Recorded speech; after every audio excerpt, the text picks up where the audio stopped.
তারিখে মামলাগুলো হয় তখন আমি হয়তো আমি ফেনীতে ছিলাম বা আমি সিলেট ছিলাম, আমি টান দিচ্ছি এই ফুটেজগুলো আমি আছে।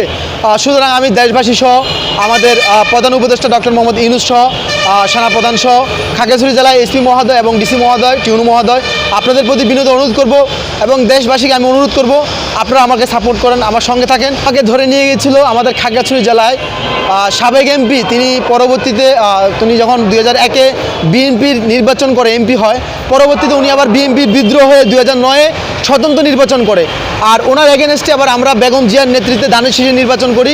এই জন্য ওনার সাথে আমার সাথে একটা কন্টেস্ট ছিল কি, আমি কেন বেগম জিয়ার নেতৃত্বে নির্বাচন করলাম আর উনি স্বতন্ত্র নির্বাচন করলো, এটা নিয়ে একটা কন্টেস্ট ছিল। তো উনি একটা জিত খাটাইছে কি, ওনার যেই বাহিনী দিয়ে সন্ত্রাসী কার্যক্রমগুলো চালাইছে আমি মূলত তাদের বিরোধিতা করি, এই জন্য আমাকে নিয়ে ওনার বাড়িতেই এই হামলাটা করে, আমাকে জখম করে। আমি ডক্টর মোহাম্মদ ইউনূসকে বলতে চাই যে আমরা দেশের 75% মানুষ এই ছাত্র জনতার আন্দোলনে, কোটা আন্দোলন থেকে নিয়ে এক দফা এই আন্দোলনে আমরা দেশের 75% মানুষ অংশগ্রহণ করেছি। কেন? আমরা কি এই বৈষম্য শিকার হওয়ার জন্য যে কোনো একটা জাতি সন্ত্রাসী জনগোষ্ঠী হয়ে ফিরে আসবে?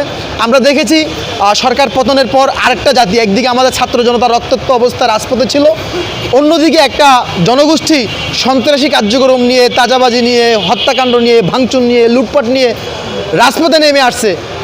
আমি প্রত্যেক অন্যায়কারীর বিচার চাই, যারা 5ই আগস্টের আগে এবং পরে, সরকার পতনের আগে এবং পরে যে সমস্ত অন্যায়ের সাথে লিপ্ত ছিল প্রত্যেককে আইনের আওতায় আনা হোক এবং ন্যায় বিচার করা হোক এবং দেশের মানুষকে আইনের প্রতি আস্থা ফিরিয়ে আনা হোক। এখন দেখেন, এখন যে ছাত্রলীগ মাঠে নেই, যুবলীগ মাঠে নেই, ছাত্রদের ভিতরে, ছাত্র সংগঠনগুলোর ভিতরে যে বিভিন্ন সময় হতাহতের ঘটনা ঘটতে দেখা যায়, এইটার পরিপ্রেক্ষিতে এখন দেখেন, আগে বৈষম্য এই আন্দোলনের সাথে লিপ্ত কার আমাদের দেখতে হবে। এই বৈষম্য আন্দোলনের সাথে লিপ্ত কিন্তু সকল ছাত্ররা নয়।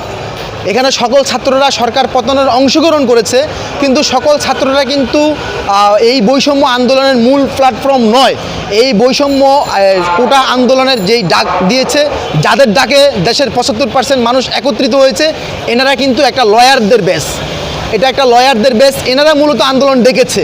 কিন্তু এখন এই লগো ব্যবহার করে যদি কোনো ছাত্র অন্যায় করে, আমরা তার বিরুদ্ধে প্রিপারেশন নেব। আমি মনে করি যদি বৈষম্য এই পরিচয় সাইনবোর্ড ব্যবহার করে, আন্দোলনকারী সমন্বয়ক ব্যবহার করে অন্যায় করে, অপরাধ করে, আমরা তার বিরুদ্ধে লড়াই করেছি।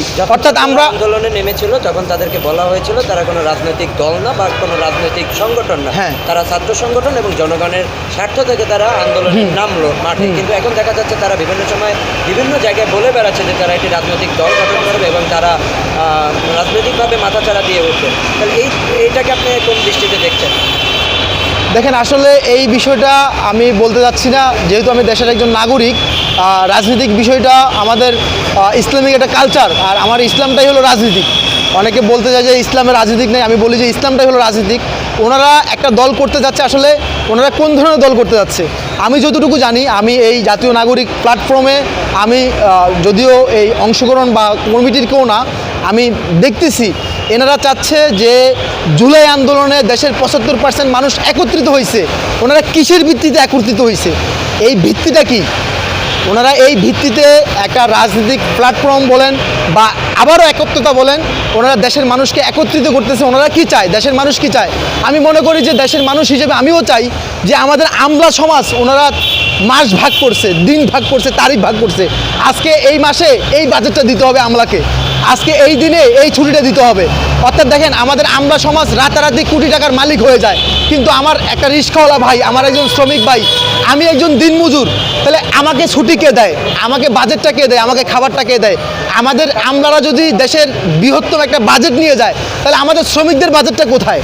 সুতরাং দেশের প্রত্যেকটা মানুষ তাদের কর্মস্থানের জায়গা থেকে, সে ডাক্তার, এটা একটা তার পেশা, সে রিক্সাওয়ালা, এটা একটা পেশা, খাবার দাবার, ঘুম, এটার ক্ষেত্রে তো দেশের জনগণ হিসেবে যেহেতু স্বাধীন বাংলা, আমরা বারবার লড়াই করতেছি, আমাদের সকলের জীবন ব্যবস্থাটা একই হওয়া উচিত। দেখেন, আমি ডক্টর ইউনূসকে এদিক দিয়ে একটা জিনিস কথা বলবো যে আপনার দেশ চালানোর কোনো যোগ্যতা নেই এখানে। কেন? একদিকে সরকার পতনের জন্য রাজপথের রক্তাক্ত অবস্থা ছাত্র জনতা এবং সাধারণ জনতা ছিল, দেশের 75% মানুষ। অন্যদিকে একটা জনগোষ্ঠী সন্ত্রাসী কার্যক্রম চালাচ্ছে এবং মিথ্যে মামলা দিয়ে মানুষকে ব্ল্যাকমেল করতেছে। আপনি ন্যায় বিচার প্রতিষ্ঠা করতে পারলেন না, আপনার প্রশাসনকে নিয়ে, আপনার উপদেষ্টাকে নিয়ে আপনারা দেশের মানুষকে নিরাপত্তা দিতে পারলেন না, এটা কি আপনারা ব্যর্থ নয়? দেখেন দেশের মানুষকে নিরাপদ দেওয়ার জন্য এখানে আপনার প্রত্যেকটা দেশে সফর করতে হবে, বিষয়টা এরকম না। আমি এখান থেকে কথা বলবো, যদি অপরাধ আমার ডিসি করে, ডিসিকে আমার খাগড়াছড়ি জেলায় শাপলা চত্বরে বেঁধে রাখবে। যদি আমার এসপি অপরাধ করে, এসপিকে বেঁধে রাখবে। যদি আমার এমপি অপরাধ করে, এমপিকে বেঁধে রাখবে। অর্থাৎ আইন জিনিসটা সবার জন্য সমান হইতে হবে। আমাদের আইন ব্যবস্থা দেখেন, আগে ফ্যাসিস্ট সরকার যেভাবে আইনকে প্রয়োগ করছে, ঠিক সরকার পতনের পর আরেকটা জনগোষ্ঠী আইনকে ওভাবে প্রয়োগ করতেছে। তাহলে আমরা তো বৈষম্যের ভিতরে রয়ে গেলাম। তাহলে আমরা কি আবার আওয়ামী লীগকে ভালো বলতে হচ্ছে না? আবার আওয়ামী লীগকে ভালো বলতে হচ্ছে কিনা, কথা প্রেক্ষিতে আসতেছে কিনা, সাধারণ মানুষ বলতেছে কিনা? তাহলে আমাদের এতগুলো শহীদের রক্তের বিনিময়ে আমরা কি পেলাম? একটা ফ্যাসিস্ট রাষ্ট্র পেলাম, আবারও ফ্যাসিস্ট ক্ষমতা আসলো আমাদের কাছে। আমরা কি এই স্বাধীনতা চেয়েছি? আবার বারবার যেমন ৭১-এর যুদ্ধের পর যারা যুদ্ধ করেছে, দেখেন যারা যুদ্ধ করেছে ওনাদের যেই নৈতিক অধিকার ছিল, ওনারা কি ওই অধিকার পেয়েছে? যুদ্ধ অংশগ্রহণ করেছে কারা? যাদের পেটে ভাত ছিল না, যাদের পরনে কাপড় ছিল না, যাদের থাকার জায়গা ছিল না, ৭১-এর যুদ্ধ তারা করেছে। কিন্তু সংবিধান করেছে কারা? সেই ধনী লোকগুলা, ধনী লোকেরা সংবিধান করেছে। সুতরাং সংবিধানের যে সংস্কার, এই সংস্কার অবশ্যই সংবিধানের সংস্কার করতে হবে। কেন? আমাদের আমলা সমাজ দিনের পর দিন এনারা মালিকত্বতা ভোগ করে, আর আমাদের দেশের শ্রমিক সমাজ, যারা দেশের মালিক, যারা দেশের গরিব দুঃখী মেহনতি মানুষ, এনারা হলো দেশের মালিক। এনারা সবসময় চাকর হয়ে থাকতেছে। আজকে দেখেন আমি গাড়ি চালায় ভাত খাচ্ছি, আমার মনে হয় আমি মারা যাওয়ার পর আমার ছেলে গাড়ি চালায় আর ভাত খাইতে পারবে না। আজকে আমি রিক্সা চালায় ভাত খাচ্ছি, আমার মনে হয় আমার ছেলে আর রিক্সা চালায় ভাত খাইতে পারবে না। কারণ দেশের অর্থনৈতিক একটা অবস্থা এই পর্যায়ে যাচ্ছে, ধনী লোকগুলো তাদের অর্থ সম্পদকে পাথর বানায় বলতেছে। দেখেন ফ্যাসিস্ট সরকার তাদের অর্থ সম্পদগুলোকে সব পাচার করে দিছে। আবার আরেকটা সরকার আসতেছে, এনারাও এই অর্থ সম্পদকে আবার দেশের বাইরে পাচার করে দিবে।